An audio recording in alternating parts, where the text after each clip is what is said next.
Ndagusuhuje wowe ukurikiranye Tsuki Films TV, uri mu Rwanda, uri muri Afrika, uri muri Aziya, uri muri Europe, nawe uri muri USA. Nkwifurije yuko amahoro n'imigisha by'Imana byakomeza kubana nawe. Akani kakanya rero tubagezaho ibyiza byinshi cyane bifitiye umumaro ubuzima bwawe bwa buri munsi. Muri aka kanya rero nabateguriye amafunguro 21 udakwiriye kuba wabura umunsi ku munsi kugira ngo ubuzima bwawe bukomeze bugende neza. Mbere yuko tutagiye ikiganiro nagira ngusabe, niba warakoze subscribe ni byiza cyane, niba utarakora subscribe nagusabaga yuko wakora subscribe kuri channel ya Tsuki Films TV kugira ngo ujye ukomeza kugezwaho ibyiza n'ibindi bikorwa byose muri rusange bica kuri channel ya Tsuki Films TV. Dutangira rero tugiye kurebera hamwe amafunguro 21 udakwiriye kuba wabura umunsi ku munsi kugira ngo ubuzima bwawe bukomeze bugende neza. Cyanunguye ifunguro rya 9 n'irya 15 n'irya 20 yanunguye cyane. Rero tubani muri kino kiganiro ushobora gusanga andi yo kuri indi mibare nawe ashobora kuba yagutangaza bitewe n'uko wenda utaruzi yuko ari amafunguro y'ingirakamaro ku buzima bwawe bwa buri munsi. Tugiye gutangira rero turebere hamwe ese buri funguro rifite akahe kamaro ku buzima bwacu kuva ku rya mbere kugeza ku rya nyuma. First one, so which food do you love the most? First one, tomatoes is the best food for skin protection. Niba ukeneye yuko uruhu rwawe rwasa neza, uruhu rwawe rwaba rumeze neza, ari rwa ruhu ruteye ubwuzu, mu byo urya umunsi ku munsi ntukajye uburamo inyanya, kuko inyanya ni ibiribwa by'ingirakamaro ku ruhu rwacu mu buzima tubamo umunsi ku munsi. Niba ukeneye rero kugira uruhu rwiza rusa neza, ukwiriye kuba wazajya urya inyanya, wazirya ari mbisi, wazirya zitetse mu biryo. Niba ukeneye kugira uruhu rwiza rusa neza cyane, inyanya ntizikabure mu mafunguro y'ibyo urya umunsi ku munsi. Ibyo bizatuma uruhu rwawe rusa neza, rumererwe neza. Second, dark chocolate is the best food for mood enhancement. Ku bantu bakeneye kuba bafite ibyishimo, basa neza, bamwenyura, bafite akanyamuneza mu mubiri wabo ndetse no kwisura yabo, bagaragara neza, bafite mood yabo imeze neza, ntabwo bakwiriye kuba bazajya babura shokora. Iriya shokora yijimye, iriya shokora yijimye ni shokora nziza umubiri wacu ukeneye kugira ngo umubiri wacu ube wishimye, unezerewe, uri muri mood nziza. Rero niba uzi yuko utajya urya shokora ino y'umukara yijimye, nagushishikariza kuzajya urya shokora, kuko shokora iri mu bituma umubiri wacu uba uri muri mood nziza. Kandi buriya iyo umubiri ukanyarayura, utishimye, isura yawe n'ubundi bisa nabi, ubusa nk'ukanganye. Ariko iyo umubiri wawe uri flexible, urekuye, bisaba kuba wazajya urya shokora kugira ngo umubiri wawe ukomeze ube flexible, urekure, ube umeze neza, uri muri mood nziza. 3, icya gatatu, strawberry are the best food for skin health. Strawberry are the best food for skin health. Imikeri cyangwa se inkeri ni ibiribwa byiza ukwiriye kuba wazajya urya mu mbuto z'ibyo urya umunsi ku munsi. Ukeneye inkeri. Hello, niba ukeneye kuba uruhu rwawe rufite karite, rumeze neza, ukwiriye kuzajya urya inkeri, kuko iyo uriye inkeri uruhu rwawe ruragenda rukaba rwiza, rugasa neza, rukaba rufite itoto, rukuze, ubona yuko koko rumerewe neza. Niyo mpamvu rero mu byo urya umunsi ku munsi, by'umwihariko mu mbuto urya umunsi ku munsi, ntukajye uburamo inkeri, kuko inkeri rwose ni imbuto nziza udakwiriye kuba wabura, kugira ngo uruhu rwawe rube rwasa neza, rube rwaba rushishe, rutemba itoto, rusa neza. Ukwiriye kuzajya urya inkeri. Ntitujye gushakira ubwiza mu mavuta, ntitujye gushakira ubwiza mu bindi bintu, amaproduit chimique y'ibyo tujya gushakiramo ubwiza. Wowe irira inkeri, ubundi uruhu rwawe rugende rutohe, uruhu rwawe rutohe, ruse neza cyane. 4. Icyakane, steak is the best food for muscular growth. Inyama. Guys, inyama ni ibiribwa cyangwa se ni ifunguro dukwiriye kuba twajya turya umunsi ku munsi, kugira ngo imitsi, imikaya, imitsi y'umubiri wacu imererwe neza. Ubu uri umuntu w'umugabo ushyitse, ufite umubiri ufite imbaraga, usa neza, ufite cya kintu bita za triceps na za kwa kundi ubona umugabo koko ashyitse. Ukwiriye kuba ku mafunguro y'ibyo urya umunsi ku munsi utagomba kuzajya uburaho inyama, kugira ngo imitsi yawe, imikaya yawe ibe imeze neza cyane. So 5, eggs are the best food for brain function. Guys, niba uzi ko utajya urya amagi ni ibiryo byiza ku bwonko. Amagi atuma ubwonko bumererwa neza, bugakura, ubwonko bugatekereza neza. Amagi ni amafunguro utagomba kuba wazajya ubura umunsi ku munsi, kugira ngo ubuzima bwawe bukomeze kuba bwagenda neza, by'umwihariko ku bwonko. Niba ukeneye kugira ubwonko buteye imbere, ubwonko bunyarutse, ubwonko butekereza byihuse, ubwonko bumerewe neza, guys, ndagushishikariza kujya urya amagi. Ujye urya amagi kugira ngo ubwonko bwawe bube bumeze neza, bunyarutse, butekereza byihuse, butajya bwibagirwa. Guys, ndagushishikariza kujya urya amagi kugira ngo ubwonko bwawe bukomeze bumererwe neza. 6, cucumber are the best food for weight loss. Ku bantu bazengerejwe n'imibyibuho ikabije, abantu bafite umubyibuho ubateje ikibazo, ndagushishikariza kuzajya urya kokombure. Guys, jya urya kokombure, bizagufasha gutakaza ibiro, ujye kuri taye nziza wifuza. Niba utajya kurya kokombure, nagushishikariza kuzajya uyirya, wowe ukeneye kuba watakaza ibiro, wowe ufite ibiro byinshi, ibiro bikubangamiye. Jya urya kokombure, wazikoramo ji, wazirya ari mbisi nk'imboga, wazihekenya, uburyo bwose waziryamo. Menya yuko kokombure ziri mu bituma utakaza ibiro, wowe ufite ibiro bikuzengereje. Icya 7, turmeric is the best food for joint health. Guys, niba uzi yuko ujya ugira ikibazo mu ngingo, mu nkokora, hano mu ntugu, mu mavi, mu nteranyirizo z'umubiri wawe, ingingo zose aho uzi urugingo ruteranira n'urundi, ukwiriye kuba wazajya ukoresha bino birungo bikoze muri turmeric. Kubera ko bino birungo ni ibirungo byiza cyane urya cyangwa se urunga mu biryo ugiye kurya, bigatuma mu ngingo zawe hatagira ibibazo. Ku bantu bagira ikibazo cyo kubyimbirwa, guys, nagushishikariza kuzajya ukoresha bino birungo bya turmeric. Icya 8, beets are the best food for heart health. Guys, betarave, nongere mbisubiremo, betarave ni ikiribwa cyiza ukwiriye kuba wajya urya umunsi ku munsi, kugira ngo umutima wawe ube umerewe neza. ku bantu bashaka kwirinda indwara z'umutima ukwiriye kujya urya betarave.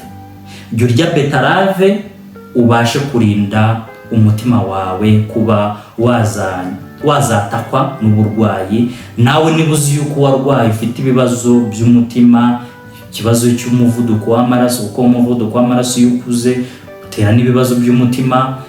Niba ushaka kwirinda indwara z'umutima n'ibibazo bigendana nawo, niba uzi ko birwaye, ukwiriye kujya urya betarave, wazinywamo ji, wazirya mu biryo, waziteka mu mboga, ibiryo byose urya hagiye habonekaho betarave.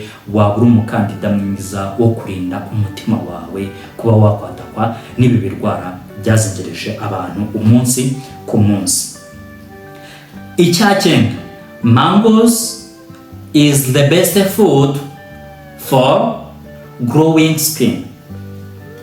Imyembe, ku bantu bakunda kurya imyembe cyangwa se ku bantu batari bazi ngo ese imyembe iramfasha iki. Niba ushaka kugira uruhu rumeze neza, ugatuma uruhu rwawe rubasha kuba rugakura rukamera neza, akaba ari uruhu koko ubona rufite umubyimba, uruhu rusa neza, rufite itoto, ukwiriye kuba wazajya urya imyembe. Kuko kurya imyembe kwawe umunsi ku munsi biri mu bituma uruhu rwawe rukura neza, rusa neza, rufite umubyimba, ubona ko rufite itoto. Niba ukeneye kugira uruhu rufite itoto guys, ndagushishikariza kujya urya imyembe, kuko nuzajya urya imyembe uruhu rwawe ruzamera neza cyane. 10, blueberries are the best food for memory. Imbuto za blueberries ni nziza cyane ku bantu bagira ibibazo byo kwibagirwa, ku bantu bakeneye ko ubwonko bwabo buhora butekereza neza, buhora buri update, butibagirwa. Ukwiriye kuzajya ufata imbuto za blueberries. Gukoresha imbuto za blueberries ni bifasha ubwonko bwawe kuzajya buhora bwibuka, utibagirwa. Niba uzi kujya ugira ibibazo byo kwibagirwa, ibintu by'amazinda, ugasanga uri gushaka rinete kandi uzambaye, uri kujya gushaka telefone wataye umutwe kandi uyifite mu mufuka cyangwa se uyifite no mu ntoki zawe, ibintu byo kwibagirwa, ibintu byo kugira amazinda, niba uzi ko ibyo bintu bigira cyangwa se ukaba ntabyo ufite ariko ukeneye kuzabyirinda, ukwiriye kuzajya ukoresha imbuto za blueberries or protecting your memory brain, or protecting imitekerereze y'ubwonko bwawe, bikurinde kuzajya uhora wibagirwa umunsi ku munsi. 11, ginger is the best food for digestion. Tangawizi ni ikiribwa cyiza kigufasha mu bigendanye n'igogora. Ku bantu bagira ibibazo byo kubyimba mu nda, warya ibiryo ntibishiremo, abantu bagira ibibazo bya amibe, indwara zo mu mara, guys, jya ukoresha ginger cyangwa tangawizi, kuko tangawizi, gingers, is the best food for digestion. Iki ngiki cyari cya 11 cyangwa 11. So 12, garlic is the best food for boosting immunity. Tungurusumu iri mu bintu bikomeye cyane bigufasha kongera ubudahangarwa bw'umubiri wawe. Niba ukeneye kugira umubiri ufite imbaraga, utajya ugira ibibazo byo gucika intege, ibintu byo kumva uri gususumira, ukeneye kuba ufite umubiri ukomeye, uri strong, ufite ubudahangarwa bukomeye cyane, ukwiriye kujya mu byo urya umunsi ku munsi hataburamo tungurusumu kugira ngo boosting your immunity. This is 12, cyangwa se iki ni icya 12. So 13, onion are the best food for detoxification.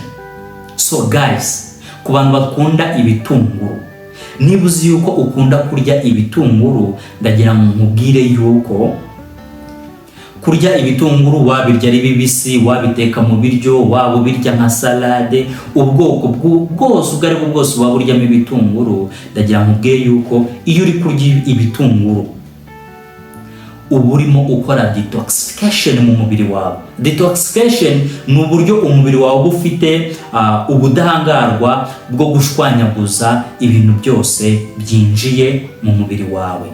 Kuri ba bantu n'ubundi bagira ikibazo cyo kubyimba mu nda, ku bantu bagira ibibazo byo kurya ibiryo bariye ntibibashiremo, guhora babyimbye mu nda, bumva babyimbye, kuba wazajya urya ibitunguru biri mu bintu bigufasha gukora detoxification mu mubiri wawe, kuko biragenda bigacagagura bya bintu biri mu mubiri wawe bigasohoka bikavamo. Detoxification ni uburyo bwo gucagagura cyangwa se bwo kwangiza ibintu byinje mu mubiri wawe bikavamo bigasohoka, umubiri wawe ukaguma uruhutse, uri free.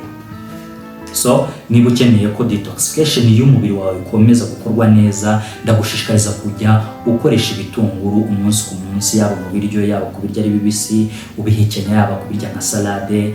Detoxification iturutse ku bitunguru ni ingirakamaro ku buzima bwacu bwa buri munsi. Ndagushishikariza kujya ukoresha ibitunguru kugira ngo detoxification ikorwe neza mu mubiri wawe. Iki cyari cya 13.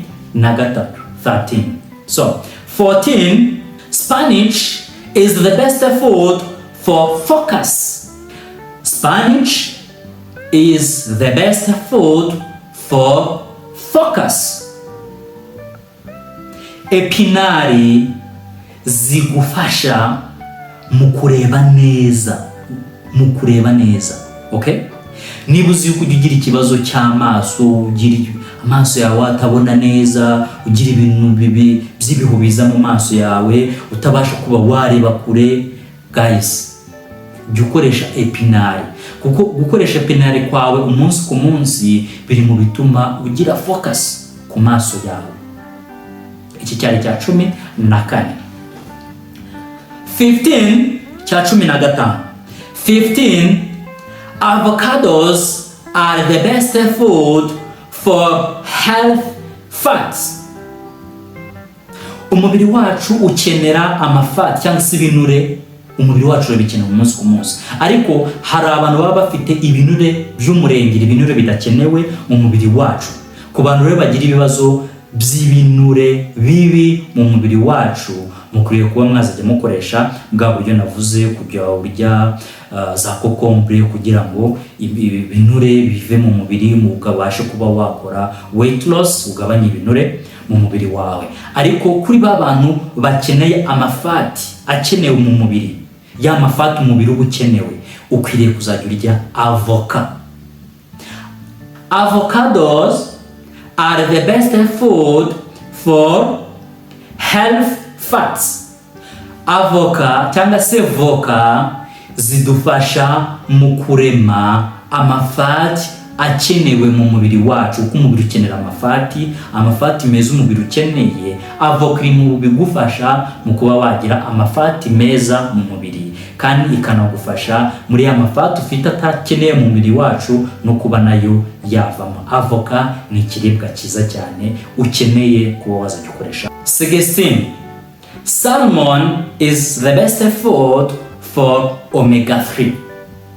Gukoresha amafi by'umwihariko n'ubwoko bwa salmon uba ukungahaye cyane kuri omega 3, kubera yuko amafi buriya akungahaye cyane mu kuduhereza omega 3 mu mubiri wacu, kandi omega 3 ni ifumbire nziza cyane y'ubwonko ku bwonko bwacu, kugira ngo bukomeze bukore neza, bube bumeze neza nta kibazo na kimwe bufite, nuko bukenera intungamubiri ya omega 3, kandi intungamubiri ya omega 3 tuyikura mu mafi. Niba uzi ko ukoresha amafi umunsi ku munsi ukungahaye kuri omega 3, kandi niba uzi yuko udakoresha amafi umunsi ku munsi ukennye kuri omega 3, koresha rero amafi umunsi ku munsi ube ukungahaye kuri omega 3. This is 16.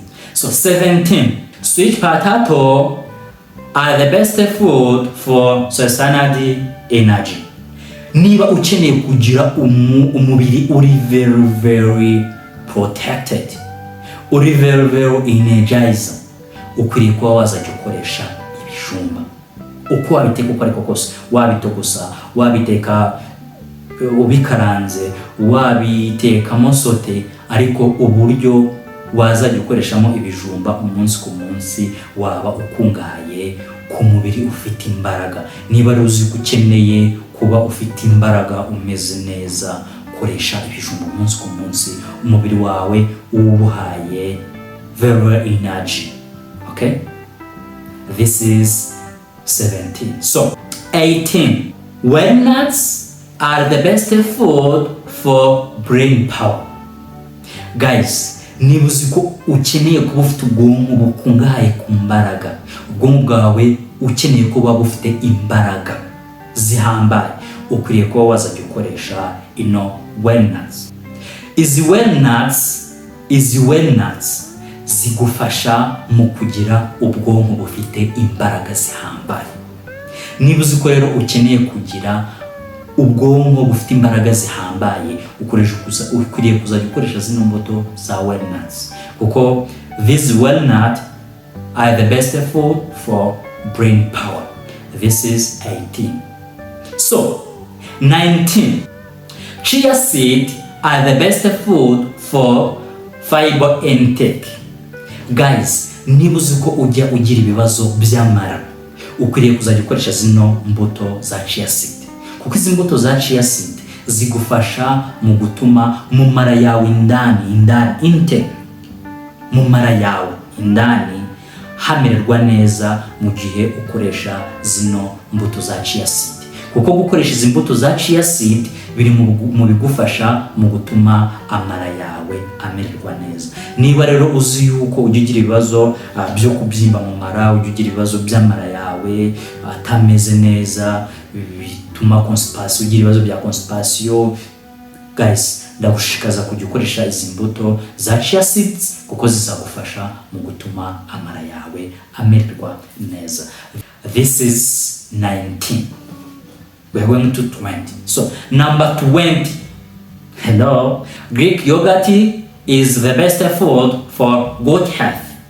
So guys, gukoresha Greek yogurt, gukoresha Greek yogurt igufasha mu gutuma mu nda yawe hamira neza, bafasha mu gukoropa mu nda, mu kuvana imyanda mu nda, mu gutuma mu nda yawe haba hamiriwe neza. Gukoresha Greek yogurt igufasha mu gutuma mu nda yawe hamererwa neza. Niba ari ukeneye yuko mu nda yawe haba hameze neza, ukwiriye kuzajya ukoresha Greek yogurt mu nda yawe, ube uri sure yuko hatekanye hamerewe neza. This is number 20. Last point, last number 21. Broccoli is the best food for cancer prevention. Broccoli is the best food for cancer prevention.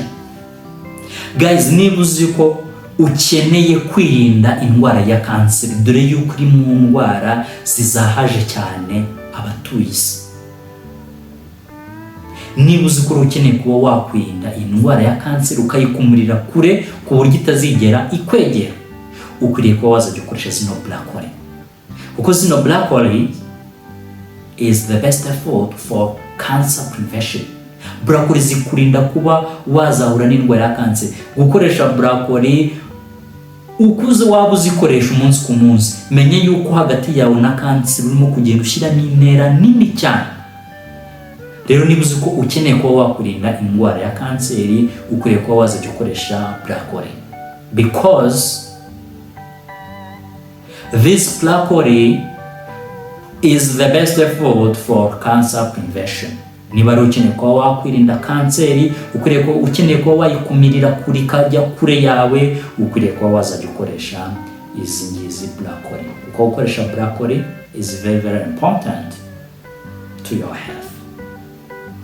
So guys, rero aya yari amafunguro cyangwa byari ibiribwa 21 nari naguteguriye kugira ngo ubashe kuba warinda ubuzima bwawe kuba bwakwatakwa n'indwara zigiye zitandukanye, kugira ngo ube uri very sure yuko ubuzima bwawe uri very very protected. Niba rero ukeneye ko ubuzima bwawe bumererwa neza umunsi ku munsi, ukwiriye kuba wazajya ukoresha izi mbuto, kubera ko izi mbuto uko uzajya uzikoresha umunsi ku munsi bizagufasha mu kurinda kuba wakwatakwa n'uburwayi bugiye butandukanye mu mpande zose z'ubuzima bwawe.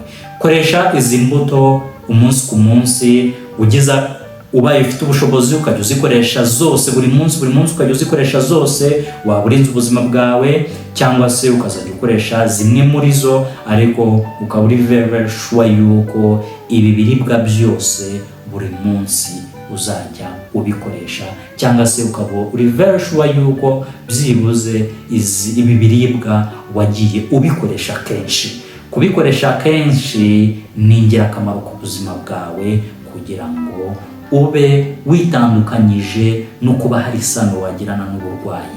Gukoresha izi mbuto ni ugukumira uburwayi bukakujya kure, bukanagutinya ku buryo butazigera bunakwegera n'umunsi n'umwe. Mwakoze cyane rero kubana nanjye muri kino kiganiro.